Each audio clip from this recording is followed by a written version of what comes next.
우리는 계속해서 사도행전 말씀을 보고 있는데요. 지난 시간에 바울은 가이사랴 벨렉스 총독 앞에서 재판을 받게 됩니다.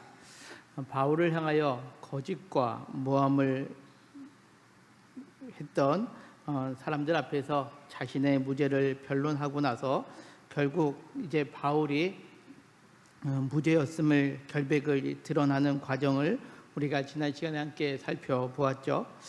하지만 이 재판의 결과가 뜻밖의 결과로 나타나고 있습니다.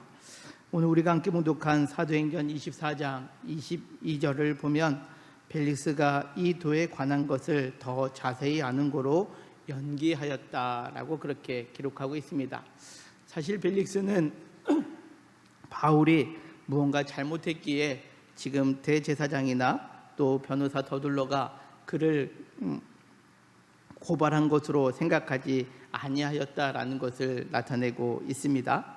그러나 오늘 성경에 보면 그 모든 것들을 이제 결정짓는 그 위치에 있던 벨릭스가 그 결정을 연기하였고 천부장 루시아가 내려오거든 너희를 처결하라 하며 그 책임을 전가하고 있게 됩니다. 그러면서도 또 바울에 대하여 배려하는 모습을 오늘 성경은 보여주고 있는데요. 백부장에게 명하여 바울을 지키되 자유를 주고 그의 친구들이 그를 돌보아 주는 것을 금하지 말라라고 그렇게 명하게 됩니다. 바울에게 자유를 주는 것 같지만 그러나 우리가 함께 봉독한 오늘 사도행전 24장 마지막까지 보면 이 재판의 결과를 2년 동안 미루게 되는 그러한 상황을 우리가 성경을 통해서 보게 됩니다. 특별히 2년 동안 바울은 가이사랴 헤롯궁에 머물게 되는데요. 특별히 이 총독 벨릭스와 그 아내 드루실라와 그 나눴던 대화의 모습을 오늘 성경은 우리에게 나타내고 있습니다. 먼저 사도행전 24장 24절에 이렇게 말씀합니다. 수일 후에 벨릭스가 그의 아내 유대 여자 드루실라와 함께 와서 바울을 불러 그리스도 예수 믿는 도를 들었다라고 그렇게 표현하고 있습니다. 사실 조금 전에 살펴본 것처럼 벨릭스는 바울의 전한 도에 대해서 알고 있는 상황이었습니다. 그러면서도 이제 벨릭스가 그의 아내와 더불어 바울을 불러 그리스도 예수에 관한 도를 듣기를 원했다라는 거죠. 오늘 성경에 보면 두 사람의 이름이 거론되고 있습니다. 벨릭스 그리고 또 유대 여자 드루실라입니다. 벨릭스, 우리가 지난 시간에 계속 살펴본 것처럼 벨릭스는 노예였다가 총독까지 올라갔던 사람이었습니다. 그러다 보니 그는 자신의 권력을 위해서 매우 탐욕적이고 또 부패한 그러한 모습을 가졌다라고 우리가 지난 시간에 살펴보았죠. 오늘 성경에 또 한 사람이 등장하는데 유대 여자 드루실라입니다. 유대 여자 드루실라라고 이렇게 표현하니까 우리가 언뜻 보기에는 유대인이었기 때문에 바울이 전한 도를 듣고 싶어 했나라고 그렇게 생각할 수 있습니다. 그러나 이 유대 여자 드루실라는 사도행전 12장에 야고보를 목베어 죽였던 사람, 즉 헤롯 아그리파 1세의 딸입니다. 다시금 이야기하자면 예수님이 태어나셨을 때에 그 베들레헴 지경의 유아들을 학살했던 헤롯 대왕의 손녀와 마찬가지다라는 거죠. 자, 이와 같은 드루실라, 그가 유대 여자이긴 하지만 어떻습니까? 그는 하나님의 백성들에 대해서 특별히 예수 믿는 사람들과의 관계에 있어서 그 가문 자체가 매우 멀리 떨어져 있었던 사람이었습니다. 특별히 역사적으로 보면 이 드루실라는 로마 총독 아내로 지금 기록되어 있지만 원래는 15살 되던 해에 시리아에 위치한 에메사라는 분봉국의 왕인 아지스의 아내가 됩니다. 일종의 왕족 간의 정략 결혼을 한 거죠. 그러나 후에 이 벨릭스가 그 아지스의 아내 되는 이 드루실라를 보았을 때에 마음에 들게 되니까 그 남편과 이혼하고 가장 큰 권력을 가졌던 벨릭스의 아내가 되었다라는 거죠. 평가자면 이렇습니다.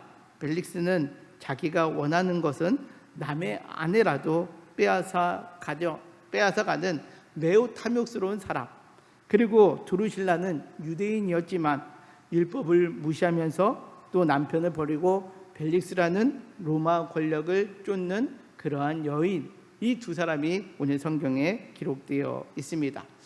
이 두 사람이 지금 바울을 불러 그리스도 예수를 믿는 도를 듣게 되었다라고 그렇게 기록하고 있죠. 그들에게는 매우 뜻깊은 시간이 될 수 있는 귀한 시간이었습니다. 그때 바울이 그리스도 예수의 도를 전하게 되는데요. 어떠한 것을 전하게 되었는가? 이어지는 사도행전 24장 25절은 이렇게 말씀합니다. 바울이 의와 절제와 장차 오는 심판을 강론하였다라고 그렇게 말하고 있습니다. 자, 벨릭스와 두루실라와 같은 여인, 강한 권력을 갖고 있고 세상에 부족함이 없는 그 두 사람에게 지금 바울은 복음을 증거하는데 그 복음의 내용 가운데 핵심을 이렇게 세 가지를 표현하고 있습니다. 의와 절제와 장차 오는 심판이다라는 거죠. 여러분들 성경에 보면 이 의에 대해서 참 많이 등장을 합니다. 우리가 칭의, 또 믿음 이런 표현들을 많이 쓰고 있는데요. 자, 오늘 이 바울이 전한 의를 우리는 잠시 또 살펴보기를 원합니다. 성경에서 의라는 단어가 히브리어로 체데크라는 단어를 쓰고요. 헬라어로는 디카이오시네라는 단어를 씁니다. 이 체데크라는 단어의 원래 의미는 하나님과 올바른 관계 속에서 이루어지는 의를 의미합니다. 여러분들, 사람이 하나님과 가장 올바른 관계는 무엇입니까? 하나님이 우리의 창조주가 되시고 우리가 하나님의 피조물인 관계를 의미합니다. 하나님으로부터 지음받은 피조물이기에 하나님의 말씀에 따라 우리는 살아가는 존재, 이것이 하나님과 올바른 관계를 이루어가는 것이고 이것이 바로 성경에서 말하는 의를 의미합니다. 그러나 어떻습니까? 인간이 하나님과의 그 관계를 깨어버렸습니다. 인간은 피조물임에도 불구하고 하나님처럼 되려고 하다 보니 하나님을 떠나게 되었습니다. 그것을 성경에서는 죄라고 이야기를 합니다. 하나님을 떠났기 때문에 인간은 스스로 의롭게 여기고자 하는 존재가 되었는데요. 그 스스로 의롭게 한다 한들 그 하나님과의 관계가 깨어진 상태이기 때문에 그 관계를 회복할 수 있는 그러한 존재가 되지 못하게 되었다라는 겁니다. 이것이 성경에서 말하는 하나님의 의와 인간이 추구하는 의의 차이입니다. 따라서 하나님과의 관계가 동떨어진 사이에서 우리가 추구하는 의는 결국 어떠한 의가 될 수밖에 없습니까? 하나님과의 관계가 아닌 나를 위한 의가 되다 보니 인간은 내가 의롭게 되려고 하다 보면 자꾸만 교만해질 수밖에 없는 것, 이것이 성경에서 말하고 있는 의의 모습입니다. 이것이 구약에서 말하고 있는 의입니다. 그래서 구약에서는 항상 그 의를 추구한다라는 것은 누구와 가장 먼저 생각을 해야 된다고요? 하나님과의 관계를 생각하는 것을 말합니다. 자, 신약 성경에 와서 이 의는 디카이오시네라는 단어를 쓰는데 이것은 법적인 의를 의미합니다. 우리가 하나님으로부터 떨어져 있잖아요. 그러기에 우리 스스로는 의롭지 못합니다. 근데 하나님은 우리의 창조주가 되시잖아요. 그러기에 우리를 구원하시기 위하여 우리를 의롭게 만들어 가기를 원하십니다. 그래서 하나님은 우리를 의롭다라고 얘기해 주고 계신 거죠. 그러기 위해서 우리가 하나님께로 떨어져 있기 때문에 하나님은 우리를 의롭게 만들기 위하여 어떠한 과정을 우리에게 베풀어 주셨느냐? 바로 예수 그리스도께서 우리에게 친히 오게 하심으로 인하여 우리로 하여금 그 예수님을 믿을 때 의롭다 칭하게 되었다라는 것을 성경은 말합니다. 이것이 신약 성경에서 말하고 있는 법적인 의입니다. 우리는 하나님으로부터 떠나 있습니다. 그러기에 의롭지 못합니다. 그 의롭지 못한 사람을 위하여 하나님이 친히 오셔서 우리를 의롭다라고 칭해 주시는 사건, 이것이 바로 예수 그리스도의 십자가의 은혜의 사건이다라는 거죠. 그러기에 성경에서는 이 의를 전가된 의다라는 표현을 씁니다.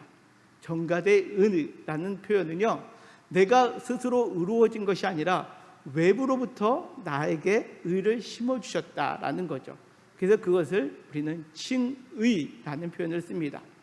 우리가 원래 의로워진 거라고요? 아닙니다. 우리는 의롭지 못한 존재입니다. 목사인 저나 여기 계신 우리 한 사람 한 사람 모두가 하나님 보셨을 때는 의롭지 못한 존재입니다. 그러나 하나님께서 우리로 하여금 의롭게 만들기 위하여 누구를 보내주셨다고요? 예수 그리스도를 보내주신 겁니다. 그것이 로마서 1장 17절에 이렇게 말씀합니다. 우리 같이 읽겠습니다. 시작. 복음에는 하나님의 의가 나타나서 믿음으로 믿음에 이르게 하나니 기록된 바 오직 의인은 믿음으로 말미암아 살리라 함과 같으니라. 아멘. 그렇습니다. 복음에는 하나님의 의가 나타났습니다. 그 하나님의 의는 무엇이냐? 믿음으로 우리가 의롭게 칭함을 받게 되는 것. 그래야 우리는 의인이 될 수 있는데 무엇으로 의롭게 될 수 있다고요? 믿음으로 의롭게 된다라고 성경은 말씀합니다. 이어지는 로마서 4장 5절에서도 이렇게 말씀하고 있죠. 이를 아니할지라도 경건하지 아니한 자를 의롭다 하시는 이를 믿는 자에게는 그의 믿음을 의로 여기신다라는 거죠. 내가 의롭다라고 막 열심히 한다라고 해서 내가 의로워질 수 있다고요? 아닙니다. 성경에서 우리 인간이 의로워질 수 있는 길은 단 한 가지 길밖에 없습니다. 바로 예수 그리스도께서 하나님의 아들로서 이 땅에 오시고 나를 위하여 내 죄값을 해결하시기 위하여 십자가에서 죽으시고 부활하신 것을 믿을 때에 하나님은 우리로 하여금 너를 의롭다 칭해 주신다라는 것을 성경은 말씀합니다. 여러분들 이 하나님의 말씀을 믿으시기를 바랍니다. 그래서 우리는 의롭지 못한 존재이지만 하나님 때문에 그 하나님이 우리에게 보내주신 전가해 주신 의 때문에 우리는 하나님 앞에 의롭다 칭함받을 수 있다라는 거죠. 그렇다면 우리는 어떤 삶을 살아가야 될까요? 의로운 하나님이 의롭다라고 해줄게 라고 칭해 주셨습니다. 그렇다면 우리는 이제 의로워지는 삶을 살아가야 된다는 거죠.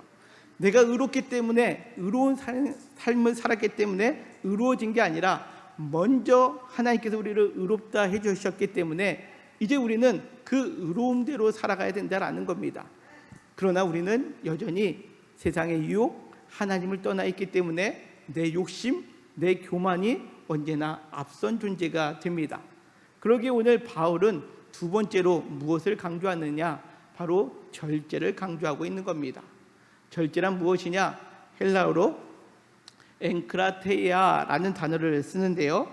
이 엔크라테이아라는 단어는요, 무엇 안에와 힘, 권능을 뜻하는 크라토스라는 단어가 합해진 단어입니다. 따라서 하나님의 안에서 능력과 다스림이 그 누리는 상태, 이것이 바로 절제다라는 것을 의미합니다. 따라서 이 절제는 내가 절제해야지, 내가 마음을 다스려야지 라고 해서 되는 것이 아니라 이 절제는 어디 안에서? 하나님의 성령 안에서만 이루어질 수 있는 것을 의미합니다. 내가 의롭지 못한 존재입니다. 그런데 나는 여전히 하나님을 떠난 본성대로 살아가려고 하는 그 마음의 상태가 있다라는 거죠. 그래서 마음속으로 탐욕도 부리고요, 또 잘못된 마음을 가지고 내 정욕대로 살려고 하는 그 모든 상태가 있을 때 그 믿음을 갖고 있는 자에게 성령을 주시면 성령께서 내 안에 절제할 수 있도록 다스려 주신다라는 것, 이것이 절제입니다. 이 절제는 성령 안에서 성령의 열매를 맺을 때 가능합니다. 그러기에 우리가 잘 아는 갈라디아서 5장 22절 23절은 이렇게 말씀합니다. 오직 성령의 열매는 사랑과 실학과 화평과 오래 참음과 자비와 양성과 충성과 온유와 절제니라고 그렇게 말씀합니다. 성령 안에 거하고 있을 때 비로소 우리는 절제할 수 있는 능력을 얻게 된다라는 거죠.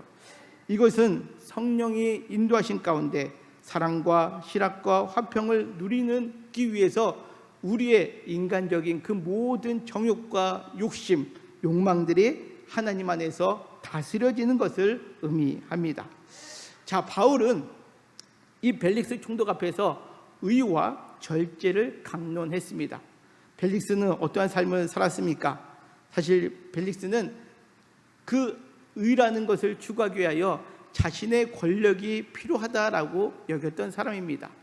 내가 권력을 갖고 있으면 내가 통치하는 것이 의롭게 한다라고 여겼던 사람입니다. 또한 벨릭스는 어떠한 사람이었습니까? 앞서 말씀드린 것처럼 다른 이의 아내였던 드루실라를 자신의 아내로 삼을 정도로 탐욕적이고 절제하지 못했던 삶을 살았던 사람이었습니다. 이와 같은 삶을 살고 있었던 이 벨릭스와 드루실라에게 바울이 지금 하나님의 의와 절제에 대해서 강론하고 있었다라는 것을 오늘 성경은 우리에게 말씀합니다. 그렇습니다.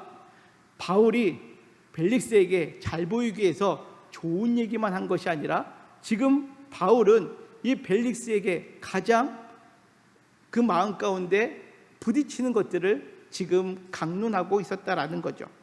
뿐만 아니라 마지막으로 무엇에 대하여 강론했다고 오늘 성경은 말씀합니까? 장차 오는 심판이다라는 것을 강론했다라고 기록하고 있습니다. 여기서 말하는 심판은 무엇입니까? 우리가 무언가를 잘못했을 때 그 잘못한 결과에 오는 벌을 의미하는 것이 아닙니다. 오늘 성경에서 말하고 있는 이 심판은 바로 히브리서 9장 20절에 나와 있는 것처럼 사람이 한 번 죽는 것은 사람에게 정하신 것이요 그 후에 있는 심판에 관한 말씀입니다. 이것은 이 땅의 삶이 전부가 아니다라는 것을 말하고 있는 거죠. 이 땅에 내가 누리고 있는 것이 전부이기에 돈이 필요합니다. 권력이 필요합니다.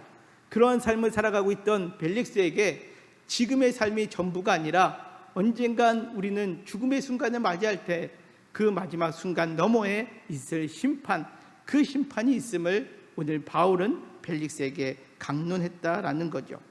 그러기에 우리는 언젠가 모두가 하나님 앞에 그 하나님의 심판대 앞에 서게 됨을 의미합니다. 하나님의 심판은 무엇입니까?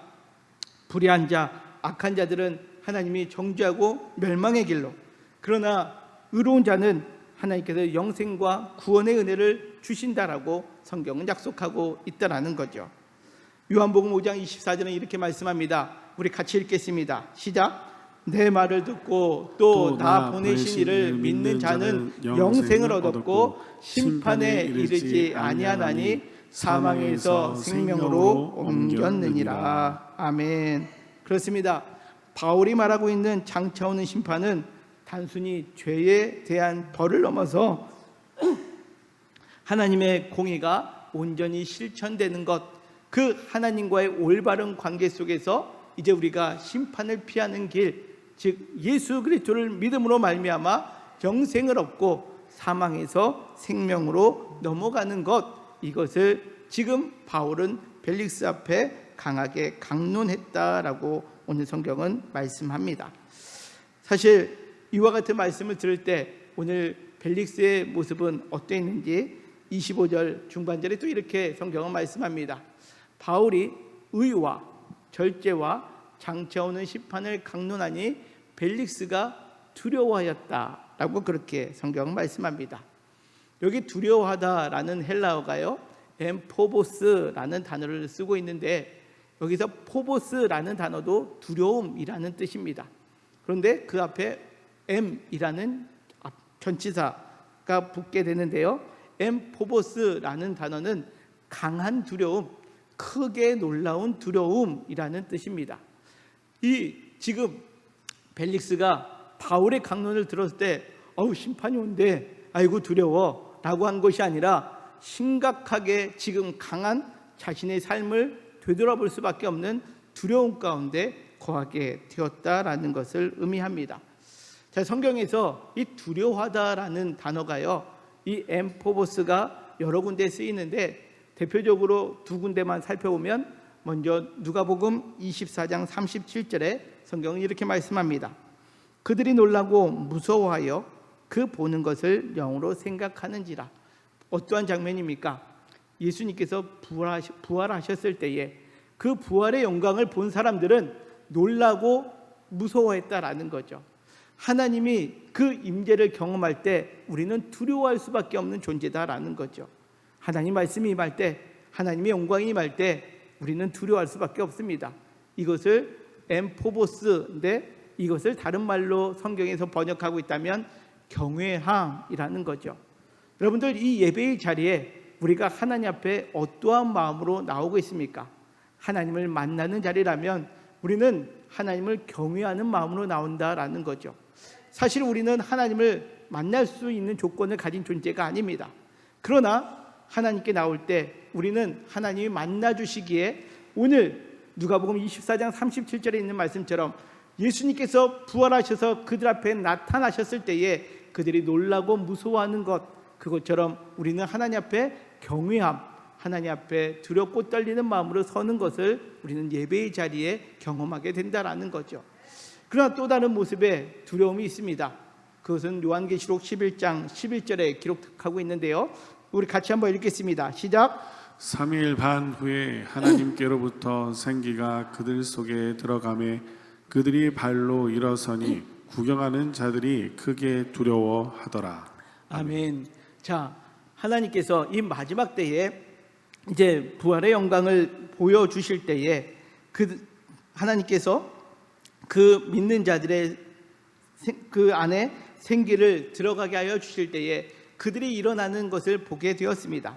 그때에 구경하는 자들, 믿는 자들이 아닙니다. 구경하는 자들이 크게 두려워했다라는 거죠.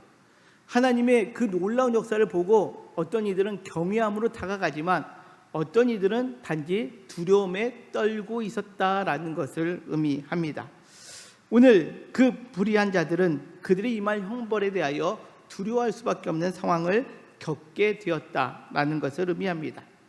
오늘 성경에 나와 있는 벨릭스와 그 아내 드루실라가 느꼈던 두려움이 바로 이와 같은 두려움입니다. 바울이 전한 그리스도 예수의 복음을 들었을 때에 그들은 장차 오는 심판에 그들이 서 있게 되었다라는 것을 들었을 때에 그들은 그동안 예수님을 믿지 않았습니다. 그러기에 그들은 크게 두려워할 수밖에 없었다라는 거죠. 그렇다면 그 두려움은 하나님께로 나아가는 자리, 믿음으로 고백하는 자리가 되어야 되는데, 오늘 이 벨릭스는 어떠한 모습을 보이고 있습니까? 다시 사도행전 24장 25절은 이렇게 말씀합니다. 지금은 가라, 내가 틈이 있으면 너를 부르리라 라고 하며 바울을 돌려보냅니다. 더 이상 바울의 이야기를 듣지 않겠다라는 표현이기도 합니다. 그것을 나는 받아들이지 않겠다라는 거죠. 하나님의 관계를 회복하는 의, 그리고 내가 이 땅에서 절제해야 된다라는 그 절제의 말씀, 그리고 그 의와 절제가 장차 오는 심판에 대하여 우리가 의와 절제의 삶을 살아가야 된다라는 그 메시지를 지금 이 벨릭스는 거부하고 있었다라는 겁니다. 그런데 오늘 이어지는 26절은 또 어떻게 성경은 말씀하고 있느냐? 동시에 또 바울에게 돈을 받을까 바라는 거로 더 자주 불러 같이 이야기했다라고 그렇게 성경은 말씀합니다. 복음을 들을 때 이제 됐다라고 하며 그만 듣겠다라고 말했던 벨릭스가 자꾸 바울을 불렀다라는 겁니다. 왜요? 혹시 돈을 받을까요? 라고 그렇게 기록하고 있습니다. 여러분들, 바울이 전한 복음을 듣고 벨릭스는 두려움에 떨게 되었죠. 그러나 그 말씀을 들었을 때의 두려움은 잠시 잠깐이었고, 오히려 이 바울을 볼 때마다 돈을 받을까 하여 계속해서 바울을 불렀음을 의미합니다. 벨릭스는 왜 이와 같은 모습을 보이고 있는 것일까요? 초반에도 말씀드린 것처럼 벨릭스는 과거의 노예였습니다. 노예였던 사람이 로마 총독까지 올라가게 되었죠. 그렇다면 노예였다가 로마 총독까지 올라갈 때 가장 필요한 것이 무엇이라고 생각했겠습니까? 돈이죠. 그리고 권력이죠. 사실 벨릭스에게 이 세상을 살아가면서 가장 중요하게 생각하는 것은 무엇이었습니까? 하나님과의 관계가 되는 의도 아니요, 또 마지막 심판을 준비하기 위한 절제도 아니고, 그 마지막 순간의 심판의 그 모습이 아니라 지금 당장 돈과 권력이 그에게는 가장 두려운 것으로 오늘 성경은 우리에게 나타내고 있다라는 겁니다. 이와 같은 모습은 어떻게 말씀을 들었음에도 불구하고 바울이 전한 복음을 들었음에도 불구하고 왜 이와 같은 상황이 벌어지고 있는 것일까요? 이에 대하여 예수님은 미리 비유로 말씀하신 적이 있습니다. 마태복음 13장 22절에 있는 말씀인데요, 같이 읽겠습니다. 시작.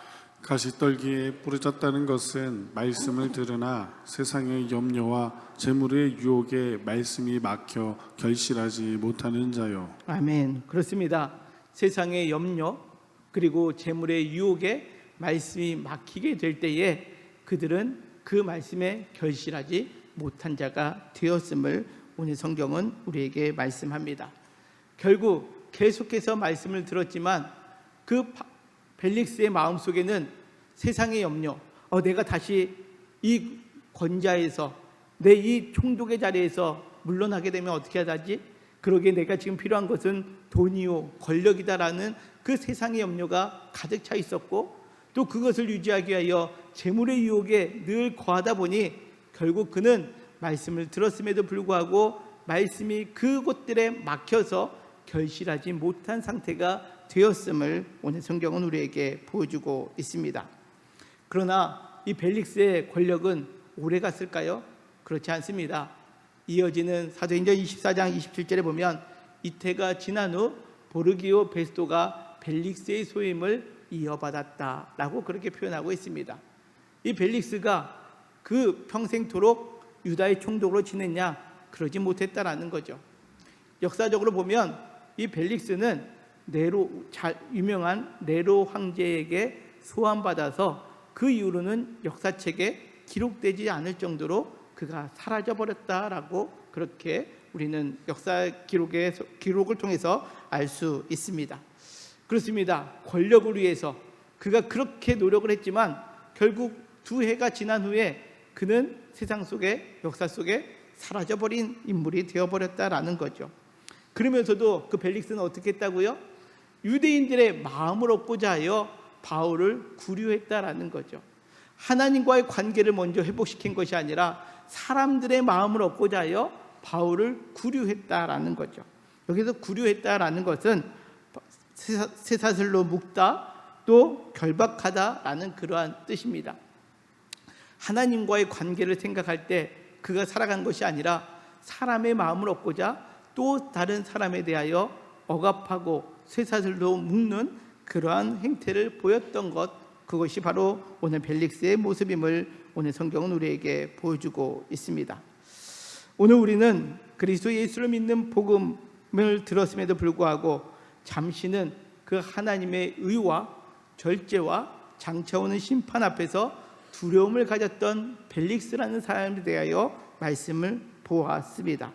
그러나 그는 다시금 돈, 권력에 의해서 자신의 원래의 삶으로 되돌아가는 그러한 모습 또한 오늘 성경은 우리에게 보여주고 있습니다. 오늘 비록 바울과 벨릭스 부부에 관한 말씀이기도 하지만 사실 오늘 이 말씀은 하나님의 의와 절제와 심판이라는 복음 앞에서 우리가 그 복음을 어떻게 받아들여야 되는가에 대한 말씀이기도 합니다. 하나님은 반드시 이 땅에 다시 오실 때에 이 땅을 심판하시는 심판주로 오십니다. 그것을 성경은 계속해서 우리에게 반복적으로 재현하고 있습니다. 대표적인 말씀이 창세기 6장에 나와 있는 노아의 홍수 사건입니다. 하나님은 인간이 하나님을 떠나 죄악이 가득한 세상 가운데 살아가는 것을 보고 사람 지음을 한탄하시고 물로 심판하시기로 작정하셨습니다. 그리고 그 노아에게 오랫동안 방주를 짓게 하셨죠. 그 방주를 짓는 시간 동안 사람들은 그 하나님의 심판이 다가올 것이라는 메시지를 그 방주를 통해서 보았음에도 불구하고 사람들은 그 심판의 메시지를 비웃었습니다. 결국 노아의 8가족만 살아남게 되고 나머지는 모두 심판받게 되었다라는 거죠. 이것을 예수님께서 어떻게 말씀하고 계시는지 마태복음 24장 38절 39절에 이렇게 말씀합니다. 다시 한번 또 같이 읽겠습니다. 시작. 홍수전에 노아가 방주에 들어가던 날까지 사람들이 먹고 마시고 장가들고 시집가고 있으면서 홍수가 나서 그들을 다 멸하기까지 깨닫지 못하였으니 인자의 임함도 이와 같으리라. 아멘. 자, 모두가 어떻다고요? 깨닫지 못하고 먹고 마시는 세상 일들에 사로잡혀 있다 보니, 그것에 몰두하다 보니 그 심판의 자리가 임하였을 때 사람들이 결국 깨닫지 못하고 멸망당했다라고 성경은 말씀하고 있습니다. 누가복음 14장에 보면 그 마지막 비유를 또 이렇게 설명하고 있습니다. 같이 또 읽겠습니다. 시작. 다 일치하게 상하여 한 사람은 이르되 나는 밭을 샀음에 아무래도 나가 보아야 하겠으니 청컨대 나를 양이하도록 하라 하고, 또 한 사람은 이르되 나는 소 5 겨레를 샀음에 시험하러 가니 청컨대 나를 양이하도록 하라 하고, 또 한 사람은 이르되 나는 장가 들었으니 그러므로 가지 못하겠노라 하는지라. 예, 그렇습니다. 어떤 사람이 큰 잔치를 베풀고 많은 이들을 초대했습니다. 이거는 하나님께서 예수 그리스도를 우리에게 보내주시고 이제 그것을 믿음의 자리로 불러주시는 것을 의미합니다. 그런데 사람들은 뭐라고 말합니까? 그 마지막 때에 임했음에도 불구하고 내일이 바쁘기 때문에 내가 지니고 있는 것을 누리기 위하여, 또 장가들어서 내가 그 모든 것들을 채우기 위하여 그것에 대하여 삶 가운데 집착하다 보니 그 안으로 들어가지 못했음을 성경은 우리에게 나타내고 있습니다. 사랑하는 성도 여러분, 오늘 그리스도 예수의 복음을 들었던 벨릭스의 모습을 우리는 보면서 어떻게 생각하고 계십니까? 오늘 이 벨릭스의 모습을 보면서 우리는 또한 이와 같은 고민을 해야 합니다. 오늘 바울이 전한 의와 절제와 장차 오는 심판에 대하여 나는 어떻게 받아들이고 있는가라는 거죠. 하나님의 의를 오늘 말씀드렸습니다. 하나님과 올바른 관계 속에 예수 그리스도로 말미암아 나를 의롭게 해주셨기에 이제는 나는 성결의 과정을 통해 또 하나님께 한 걸음 한 걸음 진정으로 나아가는 의로운 길을 걸어가야 됨에도 불구하고 하나님과의 관계의 회복은 없이 여전히 나만 옳고 나만 정의롭다라고 하는 자기 교만에 혹 빠져 있지는 않습니까? 또 우리는 오늘 절제의 모습을 들었습니다. 그러나 내가 성령 안에서 인간적인 욕망과 욕구, 탐욕을 절제해야 함에도 불구하고 여전히 나의 관심사는 세상의 물질과 세상 사람들의 풍조를 따라 그 모든 욕망을 따라 그것을 채우고자 하는 삶을 혹 살아가고 있지는 않습니까? 하나님의 심판에 관한 말씀을 들었음에도 불구하고 순간은 두렵죠. 그러나 시간이 지나면 오늘 벨릭스의 모습처럼 의와 절제의 삶과는 무관한 채 순간의 만족을 위하여 내가 조금 더 얻을 것이 무엇인가 라고 하며 현재의 만족을 추구하는 것에 여러분들 삶을 투자하고 있지는 않습니까? 오늘 말씀을 준비하면서 오늘 마지막 절의 말씀이 제 마음속을 두드렸습니다. 27절에 있는 말씀, 벨릭스가 유대인의 마음을 얻고자 하여 바울을 구류하였다라는 거죠. 여러분들, 조금 전에 말씀드린 것처럼 구류했다라는 것은 묵다라는 겁니다. 쇠사슬로 결박하다라는 뜻을 지닌 단어입니다. 여러분들, 오늘 말씀을 들을 때에 벨릭스 부부와 사도 바울 중에 누가 묶여있는 상태입니까? 겉으로 보았을 때는 바울이 묶여있죠. 그러나 바울은 하나님의 의와 절제와 장차 오는 심판을 알았기에 그의 영혼은 자유함을 누리고 있었습니다. 반면에 벨릭스 부부는 몸은 자유로웠습니다. 권력도 있고 돈도 있었습니다. 그러나 실상은 어땠습니까? 그들은 돈이라는 사슬, 성공이라는 사슬, 권력과 힘이라는 사슬에 또 사람들의 마음을 얻어야 된다는 그 사슬에 얽매여서 오히려 더 막막한 삶을 살고 결국 멸망의 길로 끌려가고 있는 것을 오늘 성경은 우리에게 보여주고 있다라는 거죠. 여러분들, 지금 당장 필요한 것들 채우면 내가 어느 정도 만족하면 열심히 신앙생활 하겠습니다 라고 말할 수도 있습니다. 그러나 여러분들, 우리 욕망이라는 항아리는요, 채워도 채워지지 않는 것이 우리의 욕망, 우리의 욕심입니다. 오늘 말씀을 우리가 통해서 저와 우리 모두가 벨릭스 부부의 모습이 아니 우리가 바울의 모습을 다시 한번 기억하며 바울이 전한 의와 절제와 심판을 늘 마음속에 묻고 언제나 하나님과 올바른 관계 속에서 의로움을 추구하며 살아가는 우리 영통교회 모든 성도님들 되시기를 주님의 이름으로 간절히 소망합니다. 또한 내가 성령 안에 거하고 있기에 내 욕심과 내 욕망에 따라 삶을 살아가는 것이 아니라 내가 하나님의 사람으로 살아가고 있을 때에 절제해야 될 것이 무엇인지를 분별하며 내가 단지 잘못된 길을 안 가는 소극적인 절제가 아니라 성령께서 나를 다스리심으로 인하여 내가 온전한 하나님의 사람으로 세워져 가는 그 절제의 삶을 살아갈 수 있는 우리 영통교회 모든 성도님들 되시기를 주님의 이름으로 간절히 소망합니다. 마지막으로 장차 주님은 다시 오십니다. 그때에 심판하십니다.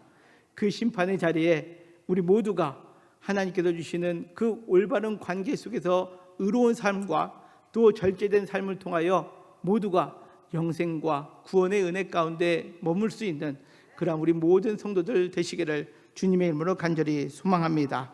그래요 우리가 바울이 비록 헤롯 성전에서 2해 동안 묶여있는 삶을 살아가지만 그의 삶이 진정으로 자유한 가운데 있는 것처럼 우리도 이 땅의 삶을 살아가면서 비록 없을 수 있습니다. 연약할 수 있습니다. 그러나 우리의 영혼은 하나님께서 주시는 참된 의와 절제와 심판에 대한 메시지 안에서 항상 진정한 자유함을 누리는 귀한 성도님들 되시기를 주님의 이름으로 간절히 축원합니다.